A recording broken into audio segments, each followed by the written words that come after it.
बोलायचं एक आणि करायचं वेगळं. शरद पवारांच्या राजकारणाची जणू एक खास स्टाईलच बनली. यामुळे अनेकदा त्यांच्यावरील विश्वासार्हतेवर प्रश्नचिन्ह उपस्थित झालं असलं तरी पवारांना आपल्या स्टाईलने आगळा वेगळा राजकारणी बनवलंय हे सुद्धा सत्य आहे. आजही शरद पवारांनी असंच काहीसं करत दादा गटातील आमदाराचा टप्प्यात कार्यक्रम केलाय. होय, आम्ही बोलतोय माढा विधानसभा मतदारसंघाबाबत.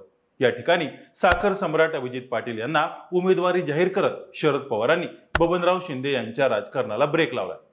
अभिजित पाटील यांच्यामुळे शिंदे कुटुंबाचं 30 वर्षांपासून वर्चस्व कसं संपुष्टात येऊ शकतं? पवारांनी बबनदादा शिंदे आणि त्यांचे सुपुत्र रणजित शिंदे यांचा टप्प्यात कार्यक्रम कसा केलाय याचाच घेतलेला हा इंडिया आढावा.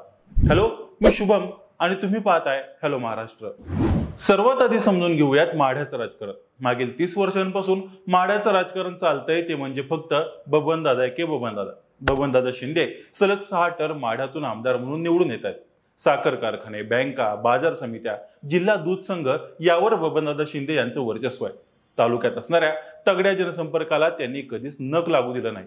मात्र शरद पवारांची साथ सोडून अजितदादा गटात गेलेल्या बबनदादा शिंदेंच्या वर्चस्वाला पहिला धक्का बसला तो नुकत्याच पार पडलेल्या लोकसभेला.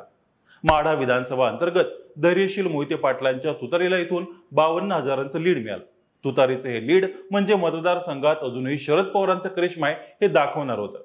त्यामुळे वेळीच सावध झालेल्या बबनदादा शिंदेंनी अजितदादांच्या राष्ट्रवादीला रामराम ठोकण्याचा निर्णय घेतला. यानंतर बबनदादा शिंदे आणि त्यांचे सुपुत्र रणजित शिंदे यांनी शरद पवारांच्या गाठीभेटी घेतल्या.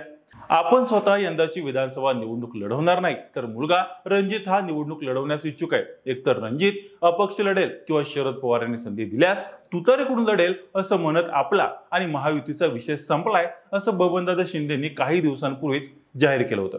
त्याच दरम्यान हर्षवर्धन पाटील, समरजित घाटगेंना शरद पवारांनी पक्षप्रवेश दिल्यानं बबनदादा शिंदे आणि रणजित शिंदे हे सुद्धा तुतारी हातात घेताना दिसतील असं वाटत होतं. मात्र पवारांनी शिंदे पिता पुत्रांना ना आपल्या पक्षात प्रवेश दिला ना माढा विधानसभेचं तिकीट. पवारांनी फक्त चर्चा केली आणि आपल्याला जे करायचं होतं ते करून दाखवलं. अखेर उमेदवारी अर्ज दाखल करण्याच्या शेवटच्या दिवशी अभिजित पाटील यांचं नाव माढा विधानसभेसाठी जाहीर करून शिंदे पिता पुत्रांना चांगलाच पवारांनी दणका दिला. आदित दादा गटाला रामराम ठोकल्याने बबनदादा शिंदे यांच्यासाठी ना घर का ना घाट का अशी अवस्था झाली. बबनदादा शिंदेंच्या संस्थात्मक राजकारणाला चेकमेट देण्यासाठी त्याच तोडीचा नेता असलेल्या अभिजित पाटील यांना शरद पवारांनी मात्र विधानसभेच्या रिंगणात उतरवले. आता आपण पाहूयात अभिजित पाटील नेमके कोण आहेत. तर अभिजित पाटील हे साखर सम्राट म्हणून प्रसिद्ध आहेत. पंढरपुरात त्यांचा राजकीय दबदबा आहे. विठ्ठल सहकारी साखर कारखान्याचे ते चेअरमन आहेत. ग्रामीण भागातील आश्वासक चेहरा म्हणून अभिजित पाटील यांच्याकडे पाहिले जातं. सुरुवातीपासूनच त्यांनी शरद पवारांना साथ दिली. मात्र ऐन लोकसभेच्या निवडणुकीच्या धामधुमीत विठ्ठल सहकारी साखर कारखान्याच्या जप्तीची कारवाई झाली आणि त्यातून सुटका करून घेण्यासाठी पाटलांनी पवारांना साथ सोडून भाजपसोबत जाणं पसंत केलं. लोकसभेला त्यांनी मोहिते पाटलांच्या विरोधात प्रचारही केला होता.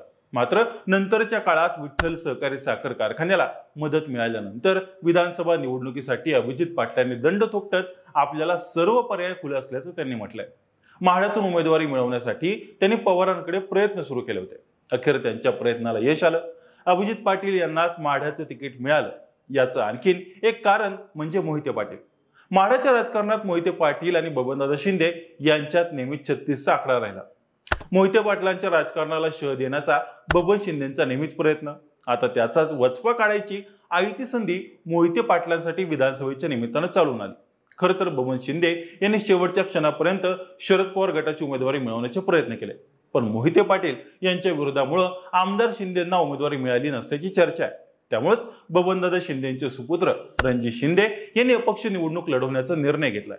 त्यामुळे माढ्याची ही निवडणूक मोहिते पाटील यांच्या प्रतिष्ठेची तर आमदार बबन शिंदे यांच्या अस्तित्वाची मानली जाते. माळशिरस तालुक्यातील 14 गावं आणि पंढरपुरातील 41 गावं शिंदेसाठी डोकेदुखी. कारण तिथं मोहिते पाटलांचा हुकमेका चालत असल्यानं आणि त्यातही शरद पवारांनी तर जुळून आणलेलं जातीय समीकरण शिंदेंच्या विरोधात जाणार असल्यानं माढ्यात बबनदादा शिंदेंच्या राजकीय कारकिर्दीला सुरुंग लागणार आहे. अभिजित पाटील यांच्या बाजूने असलेला आणखीन एक फॅक्टर म्हणजे मराठा आंदोलक मनोज जरांगे पाटील यांच्याशी त्यांचे चांगले संबंध. अभिजित पाटील यांनी मनोज जरांगेंची भेट घेऊन त्यांना निवडणूक लढवणार असल्याचं त्यांनी सांगितल्याचं कळतंय. लोकसभेत जरांगे इफेक्टमुळे माढा विधानसभेतून महायुतीच्या उमेदवाराला 55,000 मतांची पिछाडी होती. त्यातच अभिजित पाटील यांनी जरांगेंची भेट घेऊन मोठी खेळी खेळली आहे. मात्र माढ्यातून जरांगे पाटील यांचे निकटवर्तीय धनाजी साखळकर यांनी उमेदवारी दाखल केली आहे. आता जरांगे माढ्याच्या बाबतीत काय निर्णय घेणार ते येत्या 30 तारखेला दिसून येईल. दुसरीकडे महायुतीकडे मिनल साठे यांना अजितदादांच्या राष्ट्रवादीकडून उमेदवारी देण्यात आली आहे. मूळच्या काँग्रेसमधील असलेल्या माढ्याच्या नगराध्यक्ष मिनल साठे या माढा तालुक्याचे माजी आमदार धनाजीराव साठे यांच्या सुनबाई आहेत. मिनल साठे यांच्या उमेदवारीनंतर माढ्यात तिरंगी लढत होणार आहे हे तर आता स्पष्ट आहे. बाकी माढ्यात बबनदादा शिंदे आपलं अस्तित्व टिकवून ठेवतील का, की अभिजित पाटील तुतारीवर नवा इतिहास घडवतील? तुमच्या प्रतिक्रिया आम्हाला कमेंट करून नक्की कळवा आणि अशाच नवनवीन आणि राजकीय व्हिडिओसाठी हॅलो महाराष्ट्र या आमच्या चॅनलला लाईक, शेअर आणि सबस्क्राईब करायला विसरू नका. व्हिडिओ शेवटपर्यंत पाहिल्याबद्दल धन्यवाद.